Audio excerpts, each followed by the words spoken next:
부동산의 범주를 주거용 부동산, 즉 주택까지 넓히겠다라는 게 첫째. 이 단지 내 물건 또는 해당 소재지의 물건들에 대해서는 감정가액으로 주택이 상속이든 증여가 국세청에서 이루어질 가능성이 좀 많이 높아졌다 보시면 될 것 같아요. 최고 세율을 인하하고 과세표준 구간을 좀 조정하고 또 상속세 같은 경우에 자녀공제를 10배까지 늘리는 이 개정안들이 전부 국회에서 부결됐다 보니까 결론적으로 우선 세부담은 증가할 것으로 보여요. 그렇다고 해서 이제 절세를 할 수 있는 방안이 있냐 없냐를 놓고 말하자면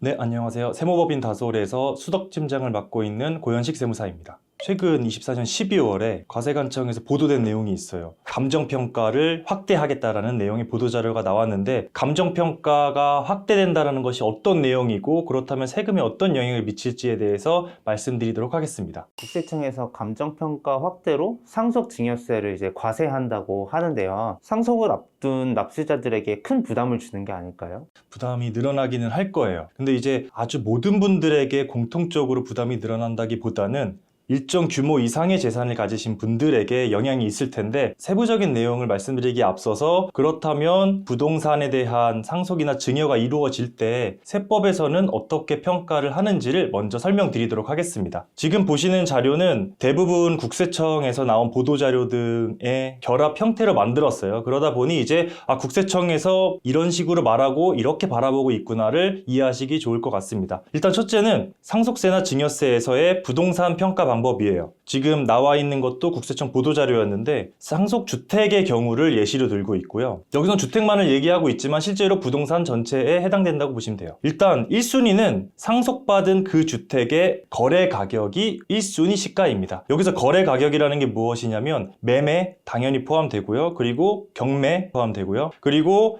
감정을 받은 이력이 있으면 그 감정가액도 거래 가격에 포함됩니다. 따라서 1순위는 상속받는 또는 증여받는 해당 부동산의 거래 가격, 즉 매매, 감정가액, 그것이 1순위 시가입니다. 이 1순위 금액이 없으면 이제 2순위로 넘어가게 되는데요. 그 2순위의 금액은 유사한 주택, 유사한 부동산의 거래 가격이에요. 여기서 거래 가격이라고 하는 건 앞서 말씀드린 바와 똑같이 매매, 경매 아니면 감정을 모두 포함하는 내용이고 유사한이라는 게 중요한데 쉽게는 저희가 보통 아파트 같은 경우에 이거 얼마냐 하면 주변에 팔린 걸 금액을 얘기하잖아요. 그것처럼 주변 유사한 물건, 즉 아파트 기준으로는 같은 단지 내에 있는 비슷한 평수, 비슷한 금액을 가지고 있는 호수의 매매 거래 가격 등이라고 보시면 되세요. 이 2순위마저 없는 경우에는 3순위 공시가격으로 가게 되는데 대표적인 물건으로는 상가, 나대지 또는 단독주택처럼 주변에 유사하다고 할 만한 물건들이 쉽사리 조회되지 않는 물건에 해당된다고 보시면 돼요. 그때 이 공시가격이라고 하는 건 저희가 통상 기준시가라고 표현하기도 하는 그 금액인데 아파트 같은 경우에는 공동주택 가격, 단독주택 가격, 또 토지 같은 경우에는 개별 공시지가가 모두 다 기준시가 또는 공시가격이라고 부르고 있는 그 금액입니다. 이게 이제 이번 12월에 국세청에서 보도한 내역에 들어있었던 자료인데요. 여기서는 좀 더 심플하게 어떻게 상속증여재산에 대한 부동산 평가를 하는지를 설명을 해주고 있어요. 일단 첫 번째는 당해재산, 상속하거나 증여하는 그 재산이고요. 그때 들어가는 금액은 매매가, 감정가, 경매, 공매, 수용가 이게 1순위이고 그게 없다면 2순위, 유사재산의 매매, 감정, 가액 등. 그런데 이런 1순위, 2순위도 없다 하면 보충적 평가, 이게 앞에서 말한 공시가격이에요. 다 비슷한 말이라 보시면 돼요. 기준시가, 공시가격, 보충적 평가액, 그리고 그게 실제 물건에 대해서 나올 때의 이름은 토지는 개별 공시지가, 아파트는 공동주택 가격, 단독주택은 개별주택 가격이라고 보시면 되시고요. 여기서 이제 중요한 게 국세청 감정평가 대상이라고 화살표가 되어 있는데 이게 저희가 말하는 감정평가 사업을 의미한다고 보시면 되세요. 이게 뭐냐면 1순위 금액도 없고 2순위 금액도 없어서 주변에 팔린 것도 없고 애초에 감정 받아놓은 것도 없어서 공시가로 신고를 했더니 국세청이 본인들이 외부의 감정을 맡겨버리겠다라는 게 이 국세청 감정평가이고, 이때 이 국세청이 외부 감정기관을 통해 감정평가를 받으면 그건 곧 해당 재산의 감정가액이 되기 때문에 1순위 시가가 된다고 보시면 되세요. 그래서 원래는 매매 가격도 없고 감정 가격도 없지만 국세청이 직권으로 감정을 함에 따라 1순위 시가 금액인 감정가액이 생기는 구조다라고 보시면 되십니다. 그렇다라고 하면 여기서 이제 국세청의 감정평가 사업이 무엇인지를 조금 더 살펴보면은, 일단 법에 들어온 건 2019년 2월 12일에 상속세 및 증여세법 시행령이 개정되면서 들어오기는 했어요. 그런데 이게 국세청에서 꼬마빌딩과 나대지 등에 대해 감정평가 사업을 하겠다라고 보도자료를 낸 시점은 2020년이라 통상은 이제 2020년부터 이런 국세청의 감정평가 사업이 진행됐다고 보시면 되시고요. 그럼 무엇이 개정됐냐고 하면, 이거는 심플하게 원래 세법에서 매매 금액이든 아니면 감정 금액이든 아니면 뭐 공매 수용이든 뭐 상속이나 증여가 있기 전 뭐 4년, 5년 전 뭐 아니면 3년 후 금액까지도 시가로 하긴 어렵잖아요. 그러다 보니까 우선 세법에서는 일정 기간을 정하고 있어요. 그게 이제 평가 기간이라고 하는 건데, 상속 기준으로는 상속이 있기 전 6개월, 그리고 상속세 신고 기한은 6개월이거든요. 그 날까지가 원래 원칙적인 저희의 평가 기간인데, 이 개정을 통해서 뭐가 들어왔냐면 법정 결정 기한, 상속이 이루어지고 15개월 뒤까지예요. 이 사이에 신고 기한이 아무리 끝났어도 감정평가액 등이 존재하면 그때는 그것도 시가다. 이걸 어떻게 활용했냐면, 국세청이 신고 기한까지 납세자분들이 신고를 하면 법정 결정 기한 사이에 본인들이 이제 외부 감정을 맡겨버리는 거예요. 그 근거가 된 조문이 지금 열거된 시행령 49조 1항이라는 것이고, 실제로 20년부터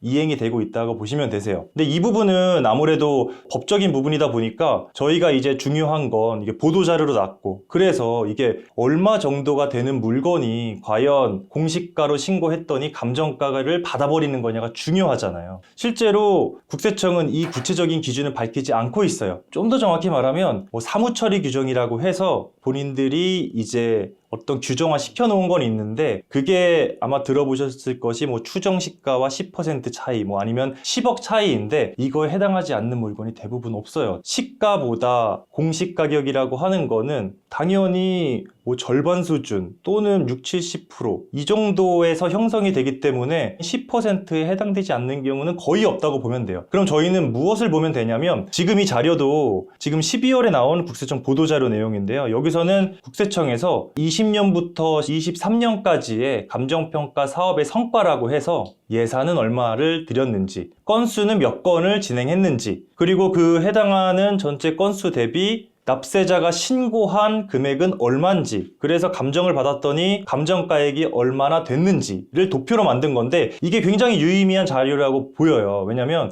저희가 실제로 실무를 이행할 때도 해당하는 구체적인 내용은 국세청에서도 외부에 정확히 공표하지 않고 있기 때문에 뭐 불복 사례라든지 또는 실무에서 이루어지는 개별 건들에 대한 누적적인 경험치로 저희가 판단을 했거든요. 근데 그게 저희도 봤을 때 기준시가 기준으로, 공시가 기준으로 한 50억, 60억 넘는 분들은 대상이 될 가능성이 높다라고 봤어요. 실제 이행되는 걸 보더라도. 근데 이 국세청의 자료를 분석하니 누적된 경험치의 데이터가 맞더라고요. 이건 이제 자체적으로 분석을 한 건데, 국세청의 도표를 한번 쪼개보면 4년간 건당으로 환산하면 어떻게 될 것이냐라고 했을 때, 지금 각각 매년의 총 건수가 있잖아요. 이거를 위에 신고가액, 이 신고가액은 보통 기준시가를 의미하기 때문에 밑에 기준시가라고 표현을 했고요. 그리고 건당 감정가액, 이걸 전체 총 신고가액에서 총 건수를 나누면 건당 기준시가, 또 감정가액도 총 금액에서 총 진행 건수를 나누면 건당이 나오잖아요. 그걸 환산해보면 이 전체적인 평균이 기준시가 기준으로는 60억대, 감정 기준으로는 한 100억대 이렇게 형성이 되더라고요. 이게 실제 진행하시는 걸 보면은 이 정도 금액이 되면 어느 정도 감정이 진행될 위험성이 있구나 했는데, 실제로도 진행된 사례들을 보면은 물론 어떤 거는 많이 큰 물건이 있었기 때문에 평균 차원에서는 높낮이가 달라질 수는 있지만, 평균적으로는 그간 기준시가 한 60억대가 넘으면 감정이 이루어졌다고 보시면 될 것 같아요. 참고로 여기 예산액도 넣었는데, 이 예산액은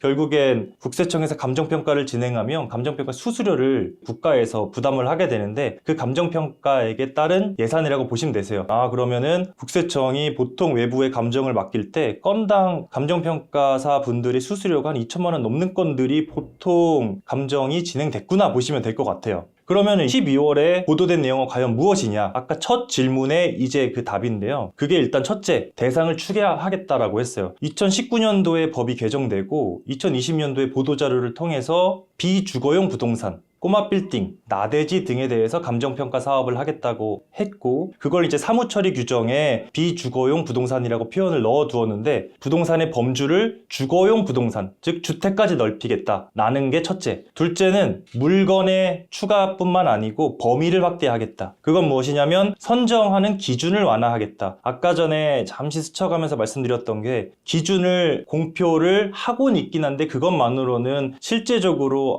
그래서 이 물건은 감정이 되겠구나 안 되겠구나 알기 어렵다고 했잖아요. 왜냐면 그 기준이 기존에는 추정시가, 외부 예상 감정가 5기간의 평균액인데 추정시가보다 공시가격 등이 10억 원 이상 낮거나 아니면 차이 비율이 10% 이상일 때 대상으로 선정하고 있었는데 그걸 이제 금액 기준으로 5억 원 정도로 낮추겠다라는 의미입니다. 근데 여기서 더 유의미하다고 보는 거는 일단은 주거용 부동산, 즉 초고가 아파트와 호화 단독주택이 이 평가 대상이 추가됐다라는 거는 의미가 좀 커요. 주택이 추가됐기 때문에 모든 주택을 다 감정평가해야 되냐? 그렇게 생각하지는 않고요. 왜냐하면 기존의 상가, 토지만 하더라도 모든 나대지와 모든 꼬마 빌딩에 감정을 한 건 아니라고 앞서 말씀드렸잖아요. 기준시가 60억 이상 해당하는 것들이 평균적으로 이루어졌다라는 것처럼 그럼 왜 이거를 확대를 시키는 거냐라고 하면은 첫째는 세액의 징수가 많이 도움이 된다라고 판단을 했던 것 같아요. 그리고 둘째는 조세 징수적인 차원뿐만 아니고 과세의 형평을 얘기하고 있어요. 그게 무슨 말이냐면 대표적으로 아예 콕 집어서 초고가 아파트가 무엇인지 국세청이 보도자료에 내고 있어요. 나인원 한남, 아크로 리버파크, 아크로 서울 포레스트, 또 지역도 언급을 하고 있어요. 신사동, 한남동, 청담동 이 단지 내 물건 또는 해당 소재지의 물건들에 대해서는 감정 가액으로 주택이 상속이든 증여가 국세청에서 이루어질 가능성이 좀 많이 높아졌다 보시면 될 것 같아요. 그렇다면 해당 지역의 주택을 주거용으로 가지고 계신 분들에 한정해서 상속과 증여를 유심히 보겠다라는 뜻인 건가요? 이 상속과 증여를 유심히 보겠다라는 게 이 지역 또는 이 물건을 소유하고 있으니 더 과하게 세금을 과세하겠다는 측면보다는 해당 아파트, 초고가 아파트라고 하는 물건들이 공시가격이 한 50억에서 80억에 준하기 때문에 그때는 이 정도의 기준시가, 공시가격을 갖는 물건에 대해서는 만약 감정가 또는 매매가격 등으로 신고가 안 들어오면 이건 국세청에서 감정평가를 진행하려고 한다라는 그런 뉘앙스로 보시면 좋을 것 같습니다. 그래서 지금 여기에 나온 것처럼 해당 소재 지역 또는 해당 물건이라고 해서 당연히 무조건 감정이 되는 건 아니고요. 대표적으로 예시를 든 이유는 그 금액적 수준 때문이라고 보여요. 그렇다고 하면 어떤 식으로 사무처리 규정을 바꾸려고 하는 것이냐 12월에 나왔던 보도자료가 결국엔 사무처리 규정을 개정하겠다라는 그 내용을 담은 보도였거든요. 현행 규정과 개정되는 것에 대한 전후를 비교한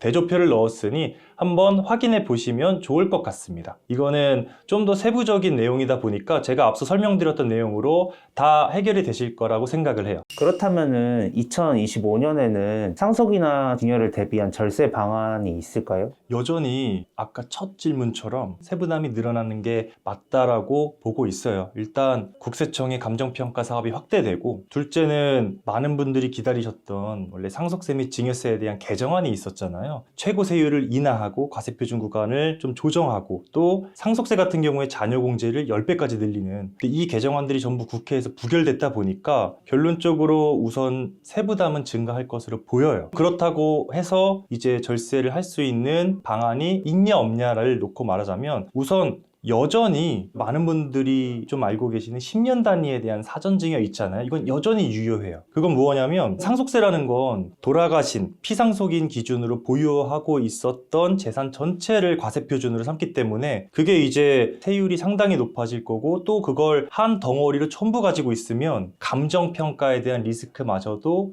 당연히 훨씬 커져요. 그러다 보니까 생전에 미리 증여를 하시는 것이 유리한 거는 여전히 유효하다. 그리고 또 만약 사전 증여 재산이 10년 이내에 증여한 거여서 이게 상속세 과세 표준에 합산되기는 하거든요. 그렇더라도 무엇이 차이가 있냐면 저희가 부동산의 금액은 인플레이션을 고려하더라도 웬만해서는 오르잖아요. 근데 이게 돌아가신 분이 해당 물건을 증여해서 가지고 있지 않더라도 나중에 그게 상속세에 과세 금액에 더해질 때는 예전 증여했었던 7년, 8년 전 금액으로 더해지는 거예요. 그러다 보니까 이 증여를 서두르면 서두를수록 오르기 전 금액으로 나중에 상속세도 과세하고 납부할 수 있다라는 그런 유리한 점이 있다. 그리고 또 이것도 많이 활용하시는 건데 자녀들 뿐만이 아니라 사위나 며느리 그리고 또 손자녀에게까지 분산하여 증여하면 이러한 증여로 인한 효과는 더 커져요. 일단 공제받는 금액이 더 커지죠. 기타 친족으로서 사위나 며느리도 1,000만 원까지는 공제를 받을 수가 있고요. 그리고 또 지금 말씀드린 사위나 며느리, 손자녀는 자녀와 달리 상속인이 아니에요. 그래서 증여하고 나서 10년 동안 합산되는 게 아니고 5년 지나면 상속세에 합산되지가 않기 때문에 배정안이 부결됐고 감정평가 자산이 확대되더라도 여전히 사전증여를 통한 절세는 유효하다고 보시면 되세요. 그리고 이게 부동산 종류마다도 달라요. 그래서 이게 아주 통상적으로 말씀드리기에는 개별 상황마다 다를 수밖에 없는 게 부동산의 종류가 수익형 부동산, 근생, 상가이냐 아니면 실거주용이냐 또는 임대를 주고 있냐 아니면 투자 목적으로 보유하고 있는 거냐에 따라서 절세를 할 수 있는 방안이 달라져요. 예를 들어서 일부 증여나 매매와 혼합하는 형태로 절세가 가능할 수도 있고 아니면 보유하고 있는 임대용 자산을 가족법인으로 전환한 후에 지분을 증여하는 방식으로 절세를 할 수 있기 때문에 이렇게 개별적인 사실관계에 맞추어서 전문가 상담을 통해 절세 계획을 세우시는 것이 중요합니다. 최근에 좀 소란스러운 정국이 흘러가고 있는데 상속세 개편이 부결된 걸 언급해 주셨어요. 세무사님이 보시기에는 앞으로 상속세는 어떻게 될까요? 이게 아주 큰 그림에 있어서는 상속세 과세 체계가 아예 그 틀을 달리할 수도 있을 거예요. 많이 찾아보신 분들은 아시겠지만 상속세를 돌아가신 분 기준에서 받는 상속인별로 계산하는 걸로 바뀐다 이런 얘기가 있고 이게 실제로는 며칠 전에 나왔었던 2025년 경제정책 방향에서도 이런 상속세 과세 체계를 바꾸는 과정을 주요 과제로 두기는 했어요. 근데 이게 언제 이루어질지 그리고 어떤 방식으로 이루어질지는 콕 집어 말할 수 없고 그래도 언젠가는 큰 맥락에 있어서는 변하지 않을까라고 보고 있고요. 그리고 가까운 근시일 내에는 공제 같은 경우들 어떤 성향의 정치인이 집권을 하냐에 따라 달라질 수 있지만 그 방식도 서로 좀 다른 걸로는 알고 있어요. 또 어떤 견해에서는 일괄공제라든지 배우자 상속공제만을 조정하자라는 견해도 있고 아니면 이번 국회에서 부결된 것처럼 자녀공제 등 전체적인 공제 자체를 올리자라는 견해들도 있는데 그게 이제 어떤 공제 방식이 됐든 그게 여야 모두 그래도 현 상속세라고 하는 것이 다른 OECD 국가에 비해서도 굉장히 지금 많은 부담이 되고 있는 것들은 그래도 공통된 생각인 것으로 보여요. 그러다 보니까 그게 이제 어떤 방향이 되었든 그래도 조금은 더 부담을 낮춰주는 방향으로 가지 않을까 생각하고 있습니다. 그럼에도 국회에 바라는 점이라든지 상속세가 앞으로 이렇게 변화되면은 납세자들에게 좀 현실성이 있겠다 싶은 부분은 있을까요? 이게 실무를 진행하다 보면은 가장 큰 게 이게 예금 같은 금융자산을 받는 경우에는 그래도 걱정들이 조금 덜 하세요. 왜냐면 납부를 해당 금전으로 하면 되니까. 근데 많은 경우에 어떨 때가 이제 좀 어려움을 겪으시냐면 큰 금액의 부동산, 수백억 대의 부동산을 받는 경우에는 실제로는 금전이 생기진 않잖아요. 근데 이제 이 부동산을 생김에 인해서 당장 실제 금전으로 세금을 납부해야 되다 보니까 이런 부분 때문에 물납 등의 형태로 가지고 있었던 부동산이 아예 더 이상 소유할 수 없게 되는 그런 경우들이 왕왕 있어요. 그래서 그런 부분에 있어서 납부하는 방식의 보완 또는 지금처럼 재산의 종류에 따라서 조금 더 좀 유연하게 이 납세자들에게 현실적으로 과세는 하되 어려움을 겪지는 않을 정도의 이 개편이 있었으면 하는 바람입니다. 마지막으로 상속과 증여를 경험하시는 분들이 꽤 많아지신 걸로 알고 있어요. 납세자분들에게 위로의 말씀이나 뭐 그런 게 있을까요? 일단 상속 같은 경우에는 결국엔 증여까지 포함해서 이게 본인이 평생 일구었던 자산을 승계하는 과정이잖아요. 근데 그것이 자산의 뭐 금전적 측면도 있지만 더 중요한 건 평생을 쌓아 올린 자산이 결국엔 가족이 행복하자라는 맥락에서 부를 쌓았을 텐데 이게 미리미리 계획을 세워두지 않으면 쌓아놓으신 그 부로 인해서 뭐 자녀들 또는 남은 가족들이 조금은 뭐 불화 또는 고생하는 경우가 생길 수 있으니 그렇지 않을 수 있게 이런 부분들을 좀 미리 많은 사례를 겪는 세무 전문가를 통해 한번 상담을 받으시는 것을 추천드립니다.